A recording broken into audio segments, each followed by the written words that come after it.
কেন আল্লাহ রোজা ফরজ করছেন? এরপরে আল্লাহর নবী ডাক দিয়া বলেন, প্রথম নাম্বার, রমজান আসার সাথে সাথে মুমিন বান্দাদের জন্য আল্লাহ একটি সুসংবাদ দেন। তিনি বলেন, তোমাদের জন্য সুসংবাদ হলো সবচেয়ে বিতাড়িত, সবচেয়ে বড় দুশমন যিনি, তারই আল্লাহ শৃঙ্খলাবদ্ধ করে ফেলেন।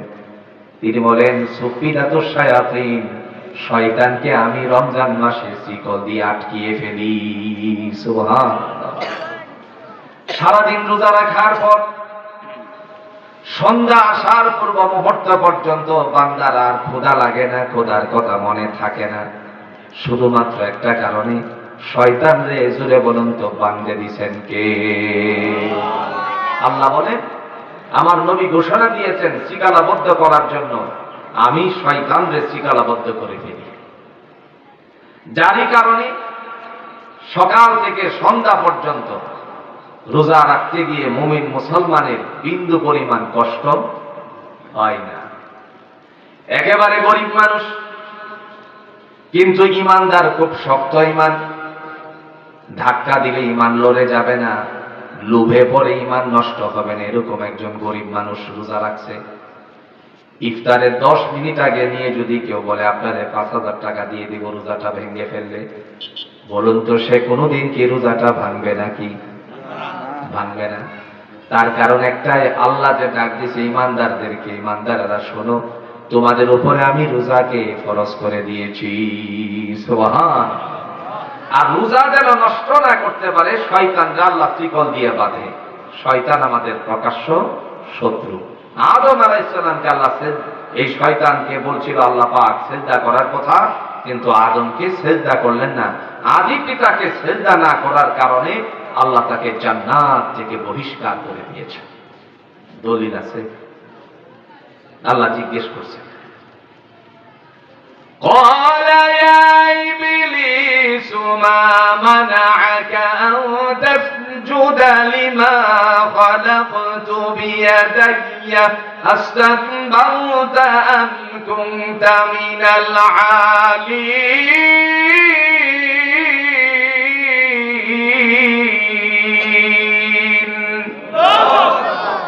আল্লাহ বলেন, হে দুষ্ট, ওরে ইবলিস, আমি যে আদমকে সিজদা করার কথা বললাম, কোন জিনিসে তোরে সিজদা থেকে দূরে সরালো? ইবলিস ডাক দিয়ে বলে, আয় আল্লাহ তাআলা, আনা খায়রুম মিনহু খালাকতানি মিন নারিন ওয়া খালাকতাহু মিন তিন। আমাকে তুমি আগুন দিয়ে বানিয়েছো, আদমরে বানাইছো মাটি দিয়ে। আগুনের গতি হলো ঊর্ধ্বমুখী, আর মাটির গতি সর্বসময় নিম্নমুখী। মানুষ যত শক্তিশালী হোক, উপরে মাটি দিয়ে ঢিল মারলে পরে, ইটা দিলে পরে যতটুকু যাবে শক্তি থাকাকালীন, আবার মাটিটা উপরে থাকবে না নিচে চলে আসবে? নিচেই আসবে। আর আমরা দেখেছি কোন জায়গায় আগুন লাগলে আগুন কি নিচে থাকে না উপরে যায়? উপরে যায়। যারই কারণে ইবলিস বলল, আনা খায়রুম মিনহু খালাকতানি মিন নারিন ওয়া খালাকতাহু মিন তিন। আমাকে তুমি আগুন দ্বারা বানিয়েছো, সুতরাং আমি তার চেয়ে উত্তম। আল্লাহর সাথে সাথে অসন্তুষ্ট হয়ে বলেন, ফাখরুজ ফাইন্নাকা রাজীম। ফাখরুজ বললেন, বের হয়ে যা জান্নাত থেকে। কতদিনের জন্য?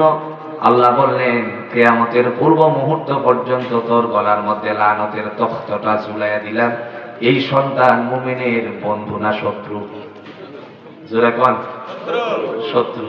আল্লাহ কোরআন দিয়া বলছেন, ইন্না শাইতানা লিল ইনসানি আদুউম মুবিন। শয়তান হলো মানুষের প্রকাশ্য শত্রু। যদি একবার দেখতেন এই শত্রুরে ছোট্টানা করে লেগে দেবেন। কারণ এই শয়তান মানুষের যে কত কিছু করে। শয়তানের কাজ হলো, শয়তান যে জিজ্ঞেস করলেন এক বুজুর্গ, হঠাৎ করে শয়তানের সাথে সাক্ষাৎ, একটা গল্প দিতেছে আর কি, স্বপ্নে মানুষ অনেক কিছু দেখে না? এক বুজুর্গ আল্লাহর বান্দা, ওলি মানুষ, স্বপ্নে শয়তান যে পাইছে রাস্তায়, এই খাবো খাবিছে, তোর কাছে আমার কিছু কথা আছে। কি কথা? তুই মানুষের খালি কাজে লাগাস কেন লাগিয়ে? আমরার বাসা কি লাগা? জোরে জোরে কি লাগা? তুই যেমন সেটা কাজে লাগাস, ঝগড়া লাগাস।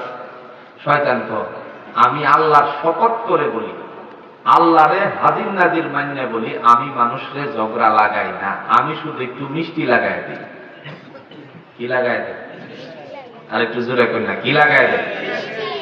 কেমনে? পরে গাছের মধ্যে একটু মিষ্টি লাগাই দিছে। এই গাছে মিষ্টি লাগানোর কারণে মিষ্টি দেখলে পোকামাকড় আইব কিনা, পিঁপড়া আইব কিনা?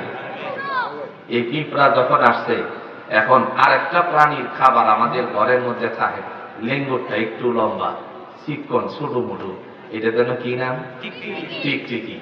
এই টিকটিকি আস্তে আস্তে করে এই পিপিলিকারা ধরে ধরে খাইতেছে। এই সময় এদের নিচে মিষ্টি লাগাইছে, পিপিলিকারে ধরে ধরে খাইতেছে টিকটিকি। পাশে একটা বাতারি আছে, আমরা এখানে কি করি? জোরে জোরে কি কই? বাতারি। বাতারি তো সর্বনাশ, আমার রাজ্যে তোর এত বড় বাহাদুরি, আস্তে করে সামনে গিয়ে থাপ করে ধরছে টিকটিকিরে।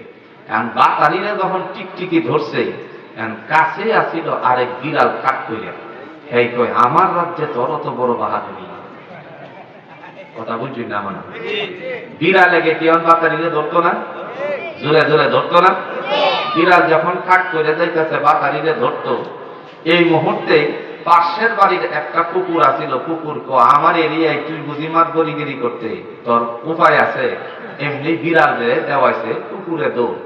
কুত্তা তো আর বিড়াল রেগে ধরতে না, এটা ঠাস করে গাছ উঠতে পড়ছে। আরেক বাড়ির কুকুরে আইসা দুই কুকুরে লাগছে ঝগড়া। ওই বাড়ির মালিকে তার কুকুরটা ছিল দুর্বল, যে দৌড়াইয়া নিচে বিড়াল দেয় এটা একটু সবল। এই কুকুরে কামরানি দেখা মালিকের ঘরে আসিল, বাইরে দেখছে এমনি এক বাঁশ লইছে, বাঁশ লয়ে দিছে বাড়ি, মাথাটা ভাড়ায় দিছে, তার কুকুর মারা গেছে। এই বাড়ির মালিকে কুকুরের মালিক বলতেছে তুই যে আমার কুত্তাটারে মারলে। কথা বুঝি না? তোর কুত্তা আমার কুত্তারে কামড়ে কি করছে তুই দেখছিস? তো এইটা তো কুকুরের কাজ, তুই আর লেগে মাই যাবে? ও হ্যাঁ, আমার সীমানায় আয়া তোর কুত্তা আমার কুত্তারে মারতেছে, আমি কি ছাইড়া দেননি? এই দুই কথার মধ্যে লাগিয়ে পড়ছে, হেমনি না টুসাটুসি হয়ে গেছে। যেই মাত্র টুসাটুসি হয়ে গেল, এই মাত্রই পাশের বাড়ির লোকের দৌড়াইয়া গেছে, তোমার বাড়ি, তোমরা বাড়ি এলারে দিন বাইরিয়াছে। এখন এরার যে বাপ ভাইয়ের বাতি যারা আছে, বায়াসারি আছে, এরা দৌড়িয়া কিছু লইয়া যাইব নি? জোরে কন্যাকে যাইব নি? হেনে গিয়ে আর কোনো কথা নাই। এরার যাওয়া দেখিয়া এই বাড়ির যে কিছুজন আছি, এরাও রেডি। এই রেডি হওয়ার পরে শুরু হয়ে গেছে গা অ্যাকশন, বুঝলি না? বাউন্ডারির অ্যাকশনও শুরু হয়ে গেছে গা আর কি। যে অ্যাকশন শুরু হয়ে গেল গা, পরে মামলা মোকদ্দমা হইতে হইতে হইতে টেহা পয়সা ভাঙ্গিয়া পরে গ্রামও আইছে। আমরা মাতবর যারা আছে বা সাবে সর্দার, ওনারা কইতে চাচ্ছি যে বইয়া শেষ করার দরকার না, আর কত। পরে শেষ করতে গিয়া পরে ট্রিটমেন্ট লইল। কিরে কি লইয়া ঝগড়াটা শুরু হয়েছে, এটা ট্রিটমেন্টের দরকার আছে না? উৎপত্তি করতে গিয়া সালিশ বসলে পরে আসলটা কি উদ্ঘাটন করে কি করে না? পরে শেষ পর্যন্ত পাইছে কুত্তার কামড়া কামড়ি লইয়া কি মারামারি। এখন ইবলিস কয় আমি কি দুষ্টা করছি, আমি খালি একটু মিষ্টি। জোরে জোরে কি লাগাইছে? মিষ্টি লাগাইছে ইবলিসে, আমি কাজটা লাগাই না, আমার কাম হইল মিষ্টি লাগানো। আল্লাহ কয় ফাখরুজ, বের হ। এই ইবলিস আল্লাহর কাছ থেকে এসে বলে আল্লাহ, যে আদমের জন্য আমি জান্নাত থেকে বের হলাম, এই আদম সন্তানদেরকে আমি ভালো কাজ করতে দিব না। এই কারণে আল্লাহ পাক বললেন ফাল হাক্কা ওয়াল হাক্কু আকুল লা আমলা আন্না মিনকা ওয়া মিন তাবিআকা মিনহুম আজমাইন। তোর কথা যদি সত্য হয়, আমার আরেকটা সত্য কথা শুনে রাখ। আল্লাহর বাণী হলো, তোর কথা যদি সত্য হয়, আমার সত্য বাণী শুনে রাখ, তুই সহ সে সবাইকে আমি জাহান্নামের আগুনের মধ্যে নিক্ষেপ করে দিব। তার মানে স্পষ্ট আল্লাহ করে দিলেন, শয়তানের অনুসারী যারা হবে তাদের ঠিকানা জুড়ে বলেন কোন জায়গায়? জাহান্নাম। মিষ্টি লাগানোর পক্ষে যারা যাবে, এরা কোন জায়গায় যাবে? জাহান্নাম। আর যারা আল্লাহ বলেন, এই কারণে আমি প্রথম নাম্বার রমজান আসলে পরে শিকল দ্বারা আবদ্ধ করে ফেলি সেই ইবলিসরে যখন আবদ্ধ করি, যাতে করে মুমিন মুসলমানের রোজাগুলি না ভাঙতে পারে। এমন সময় আল্লাহ ডাক দিয়ে বলেন কুতিবা আলাইকুমুস সিয়াম, আমি তোমাদের উপর রোজাকে ফরজ করেছি। কামা কুতিবা আলাল্লাযিনা মিন ক্বাবলিকুম, যেমনি ভাবে তোমাদের পূর্বপুরুষদের উপরে রোজা ফরজ করেছিলাম, লাআল্লাকুম তাত্তাকুন, যাতে করে তোমরা পরহেজগারি অর্জন করতে পারো। তবে শুনে রাখো, বেশি দিনের নয়, এটা অত্যন্ত অল্প দিনের সময়। তোমরা সবাই মিলে আমারে স্মরণ করবে, আর এই অল্প দিনের কথা জুড়ে বলুন তো কোরআনে দলিল আসেনি? রোজা কি বেশি দিনের না অল্প দিনের? আরো জোরে বলেন, বেশি দিনের না অল্প দিনের? আল্লাহ ডাক দিয়ে বলে, শোনো, তাহলে আমার কথার মধ্যেই কামিয়াবি। তিনি বলেন, আইয়ামান মা'দুদাত ফামান কানা মিনকুম মারিদান আও আলা সাফারিন ফা'iদ্দাতুম মিন আইয়ামিন উখর وعلى الذين يطيقونه فدية طعام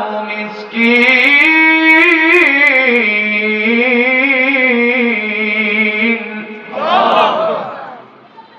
فمن تطوع خيرا فهو خير له وأن تصوموا خير لكم إن كنتم تعلمون।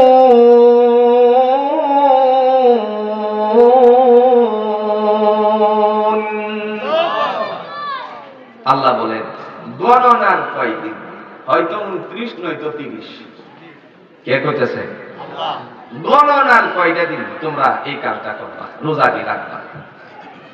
তবে জেনে রাখো তোমাদের মধ্যে যদি কেউ অসুখ হয়ে যায়, গণনার কয়দিনের ভিতরে কেউ গ্যাস্ট্রিকের বেদনা শুরু হয়ে থাকে, কথা কোন জায়গায় সারাদিন কাম করে ঘুরে খা, কোনো গ্যাস্ট্রিকের বেদনা নাই। যেই রোজার মাস আয়ে এমনি গ্যাস্ট্রিক উড়ান দেয়, এরকম মানুষ নাই?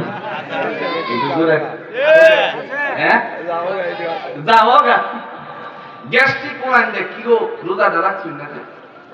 গ্যাস্ট্রিকের বেদনা আসলে কিন্তু কিছু না। এরকম লোক বাংলাদেশ আছে না? এরপরে আরেক শ্রেণী, হোটেলের পর্দা উঠবে, ওঠে না নিচে নামে? একটু জোরে কন্যা গেলে এই যে নিচে নামছে, রোজা রাখছে না, পর্দার ভিতরে গিয়ে খাওয়া শুরু করছে। আল্লাহ ডাক দিয়ে বলেন, কি করলা তুমি? আইয়ানাম মা'দুদাত, অল্প। আইয়ামান মা'দুদাত, এই অল্প তোমাদের জন্য গণনার কয়টা দিন দিয়েছিলাম। কিন্তু যদি মুমিন হয়, ইমানদার, রমজান মাস শুরু হলো, 15 রোজা যাওয়ার সাথে সাথে অন্তরের মধ্যে খালি ছটফট করে আল্লাহরে বলে, আল্লাহ গো, কি মহিমান্বিত মাস তুমি দিছিলা, দেখতে দেখতে মাসটা চলে গেছে গো আল্লাহ। তোমার নবী বলছেন, কেবল আল্লাহর কাছে প্রিয় হওয়ার মাস হলো এটা, ওহুয়া শাহরুস সবর, এটা হলো ধৈর্যের মাস, আর ধৈর্য হলো জান্নাতে যাওয়ার চাবিকাঠি। রাসূল বলেছেন, ওগো আল্লাহ, দেখতে দেখতে তো রোজার মাস চলে যাচ্ছে, কি কামাই করছি জানি না, রহমতের 10টা দিন দিয়েছিলা, চলে গেছে হেলাই কেলাই। মাগফিরাতের 10 দিনও দিলা, চলে যাচ্ছে হেলাই কেলাই। জানি না কতটুকু রহমতের ভাগীদার হতে পেরেছি, কতটুকু মাপ পাইছি তোমার থেকে। যেহেতু শেষ দশক রাখছো, ইতকু রাকাবাতি মিনান নার, জাহান্নাম থেকে মুক্তির 10টা দিন যেহেতু রেখেছো, তুমি আমারে শেষ বেলায় সমস্ত অন্যায় থেকে মাফ করে যেন জান্নাতের উপযোগী হতে পারি, সেটাও বিজ্ঞান করে দিও। জোরে কর আমিন। ইমানদার সব সময় আল্লাহর কাছে বলা বলি করে, আল্লাহ, আমি তো এই জায়গায় রমজানটাকে হারাইয়া ফেলছি। এরপরে আল্লাহ বলেন, গণনার কয়টা দিনের পরে তোমাদের এর ভিতরে যদি 29-এর ভিতরে 30-এর ভিতরে কেউ যদি অসুখ হয়, হইতে পারে না? বিশেষ করে আমার অনেক মা বোনেরা এসেছেন, খুব ভালো করে শোনার চেষ্টা করেন। যদি এমন সময় কেউ অসুস্থ হয়ে যান, তার মানে মহিলারা প্রতি মাসে অসুস্থ হয়, যাকে ঋতুস্রাব বলা হয়। যদি কেউ এই মাসে ঋতুবর্তী হয়, 3টা অথবা 4-5টা অথবা 7টা রোজা ভাঙ্গে। আল্লাহ পাক বলেন, ওয়ামান মারিদান, আল্লাহ ডেকে বলছেন, শোনো রে, ফামান কানা মিনকুম মারিদান, যদি তোমাদের মধ্যে কেউ অসুখ হয়ে পড়ে, একটার বদলা আও সাফারিন অথবা মুসাফির অবস্থায় হয়, ফাইদ্দাতুম মিন আইয়ামিন উখার, জয়টা ভাঙবে ওইটা পরবর্তীতে আদায় করলে আমি আল্লাহ তোমার কাছ থেকে কবুল করে নিব। কিন্তু আমাদের দেশের মহিলারা করে কি, রোজার মাস আওয়ার আগেই ডাক্তারের কাছে গিয়ে কয় রোজা দি যেন ঠিক মতো ডাক্তারি। এমন কোন পরিবার আছে? কথা বুঝুন না, মানো বুঝুন না তো বুঝুন না। এমন কোন পরিবার আছে যেটা খাইলে পরে যাতে ঋতুস্রাব না হয়, আল্লাহ পাক আপনারে সার দিয়া কইছে খবরদার তোমার জন্য আমি সার দিছি, ফামান কানা মিনকুম মারিদান, যদি কেউ অসুস্থ হয়, ঋতুবর্তী হয়, অথবা কোনো পুরুষ মানুষ যে কোনো রোগে আক্রান্ত হয়, রোজা রাখা সম্ভব না, এমন সময় যে কয়টা ভাঙবে ওই কয়টা পরবর্তীতে আদায় করে নিলে আল্লাহ যথেষ্ট করে দিবেন। জোরে কন্যা সুবহান। আর যদি কেউ মনে করেন চিটাং সফরে গেছে, অর্থাৎ 48 মাইলের দূরত্বের রাস্তা, 69 পয়েন্ট ধরুন 70 কিলোমিটারের রাস্তা, 73 কিলোমিটারের রাস্তা যদি কেউ দূরত্বে যায়, আর এমন সময় তার পক্ষে রোজা রাখা একদম কষ্ট হয়ে যায়, সে যেন ওই দিনটা পর্যন্ত যে ভাঙতে পারবে, পরবর্তীতে এই রোজাটা আদায় করলে আল্লাহ কবুল করে নেবে। তাইলে আল্লাহকে আমরা উপর জুলুম করছে না ইহসান করছে? আরো জোরে বলেন, জুলুম করছে না ইহসান করছে? এরপরেও আমরা আল্লাহর কাম করি না। তাই আল্লাহ কি কামটা করতে আপনার লাগে? আল্লাহর এত নিয়ামত দিছে, এরপরে যদি আল্লাহ আমরার মতন গুসা করতো, রাগ করতো, তাহলে গলার ধরে একটা টিফা দিল হইলে আর দ্বিতীয় দিন বাঁচার কোনো উপায় ছিল না। এরপরে আল্লাহ বলেন, যদি তোমাদের মধ্যে একেবারে অসুস্থ হয়ে পড়ে 80 বছরের উপরে, এরকম মানুষ আছে না? বাপের বয়স 80 হয়েছে, 85 হয়ে গেছে, রোজা রাখার মতন কোনো ক্ষমতা নাই। সন্তান এসে কপিল শাহ হুজুরের কাছে বলতেছে, হুজুর এখন আমি কি করি? আমার বাবারে আমি অনেক ভালোবাসি, বাবা তো আর রোজা রাখতে পারে না। বাবার বাড়িটার দাম কমপক্ষে 20 লাখ 30 লাখ টাকা হয়ে যাবে, এত বড় বাড়িতে আমি থাকি। আজকে আমার বাবা রোজা রাখতে পারে না, আমি বাবার জন্য কি করতে পারি একটু বলে দেন। কপিল শাহ হুজুর তিনি কোরআন থেকে, আল্লাহর কোরআন থেকে সূরাতুল বাকারার 184 নাম্বার আয়াত খুলে তিনি ডাক দিয়ে বলতেছেন, এর যদি হয়ে যায় এরকম, তাহলে আল্লাযীনা ইউতীকুনাহু ফিদিয়াতুন তাআমু মিসকিন। 80-র উপরে বয়স হয়ে গেছে আপনার বাপের, রোজা রাখতারে না, বিছনায় পড়ে রইছে, আল্লাহ আপনার বাপের জন্য বলছেন, আপনি অত সম্পত্তি পাইছেন, এই প্রত্যেক রোজার বেলায় আপনার বাপেরে ফিদিয়া দিবেন, একটা রোজা সদকা দিবেন, অর্থাৎ 1 সা। পয়সা 1 সা, 1 সা সমান হইল 3.5 সের। কতখানি? মনে 2 সের আর মনে 2 সের কতখানি? একটু জোরে কই না কেন? 1 সা সমান হইল কতখানি? 3.5 সের। এই 3.5 সের এই আটা, বাংলাদেশে তো বর্তমানে আমাদের প্রধান খাদ্য হইল চাউল। এই চাউলটারে 3.5 সেরের দাম যতটুকু আসে, তাহলে 3.5 সেরের দামটা কতটুকু হয়? তারে 60 টাকা করে ধরুন, 3.5 সেরের দাম কত? 210 একটু কোন 210 টাকা। 210 টাকা যদি খাজুর দিয়া করেন তাইলে আসবে আরো বেশি, যদি খুরমা দিয়া করেন আরো আসবে বেশি। এক কথায় এমত অবস্থায় যদি কেউ নিচেও ধরে তাইলে 1.25 সের, 1.25 সের ধরলেও তো 100 টাকার উপরে উঠে। কথা বুঝিন না? 3-4টে অপশন আছে, তা আমি কমের মধ্যে যাইতাম কেন, বেশির মধ্যে সব রোজার মাসও বেশি পাওয়া যায়, আমি বেশি ডানা যাই, কমরটা যাইতাম কেন? এমন সময় যদি আপনি মনে করেন 250 টাকা করে প্রতি রোজার বদলা আপনার বাপের 30 রোজার হিসাব করে 250 টাকা করে কি দিবেন? ফিদিয়াতুন তাআমু মিসকিন, মিসকিনদেরকে কিছু ফিদিয়া দিয়ে দিবেন, রোজার বদলা দিয়ে দিবেন। আল্লাহ বলেন, তুমি রোজা রাখতারছো না, অসুস্থতার কারণে একবারে অসুখ হয়ে গেছো, সুতরাং তোমার জন্য আমি আল্লাহর পক্ষ থেকে এইটাই কবুল করে দিই। আর একটু আস্তে কোন সুবহানাল্লাহ।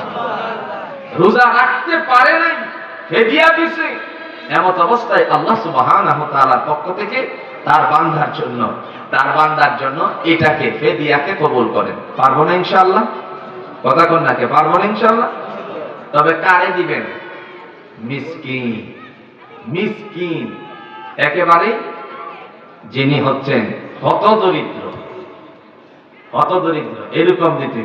এখন যাকাতের মাল দেওয়ার 7টা খাত আছে। কয়টা খাত? এর মধ্যে প্রথম নাম্বার হলো ফকির। প্রথম নাম্বার খাত কি?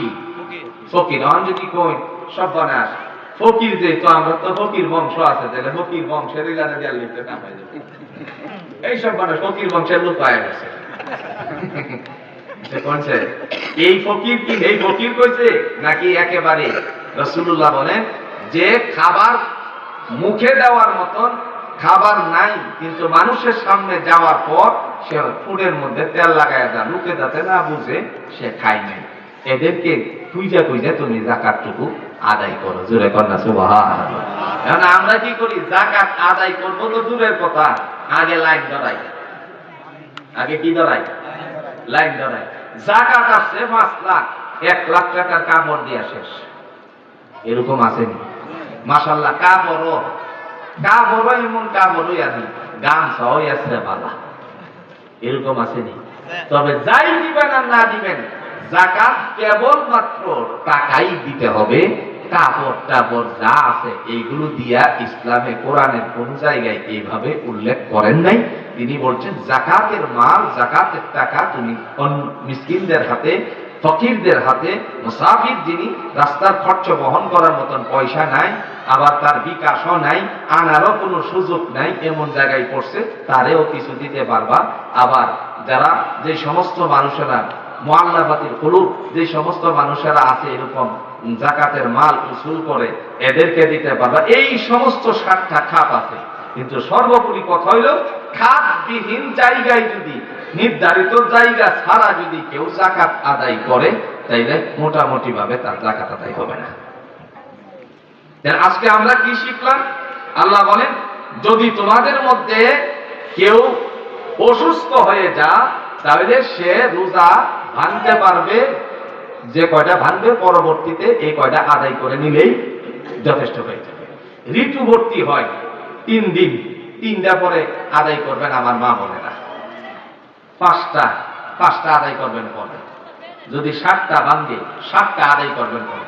যদি 10টা ভাঙে তাহলে 10টা আদায় করবেন পরে। আল্লাহ আপনার কবুল করে।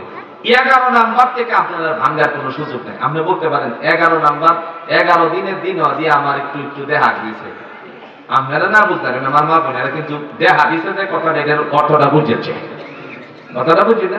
এখন আর আপনার রোজা ভাঙ্গার কোনো সুযোগ নাই। এই 10 দিন পর্যন্ত ছিল, আমরা ফতোয়ার আলোকে সেটাকে বলি হায়েজ। আর 10 দিনের উপরে যেটা হয় এটা হয় ইস্তেহাজা, এটা হলো রোগ। সুতরাং রোগের জন্য আপনি চিকিৎসা করবেন, রোজা সঠিকভাবে রাখবেন। এরপর আল্লাহ রাব্বুল আলামিন বলেন